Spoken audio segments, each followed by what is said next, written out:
Tamil super താരം അജിത് കുമാറിന്റെ car അപകടത്തിൽപ്പെട്ടു. അതിഭീകരമായ അപകടത്തിന്റെ ദൃശ്യങ്ങൾ പുറത്തുവന്നിട്ടുണ്ട്.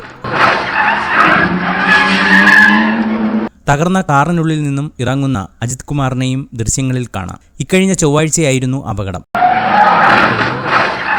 കാർ റേസിംഗിൽ കമ്പമുള്ള നടനാണ് അജിത്. റേസിംഗ് പരിശീലനത്തിൽ പങ്കെടുക്കുന്നതിനിടെ ഇദ്ദേഹം ഓടിച്ച കാർ ഡിവൈഡറിലേക്ക് ഇടിച്ചു കയറുകയായിരുന്നു. അപകടത്തിൽ കാർ തകർന്നു തരിപ്പണമായെങ്കിലും ഭാഗ്യം കൊണ്ടാണ് താരം രക്ഷപ്പെട്ടത്. ദുബായ് 24H റേസിംഗ് മത്സരത്തിനു വേണ്ടി പരിശീലനം നടത്തുകയായിരുന്നു അദ്ദേഹം. ഈ വരുന്ന 11-നാണ് മത്സരങ്ങൾ തുടങ്ങുന്നത്. അജിത് കുമാർ മുമ്പും ഇത്തരം അപകടങ്ങളിൽ പെട്ടിട്ടുണ്ട്.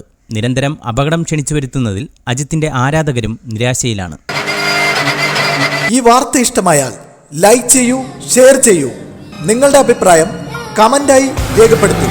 സബ്സ്ക്രൈബ് ചെയ്യൂ. സൈബർ വിലാസം മീഡിയ നെറ്റ്വർക്ക്.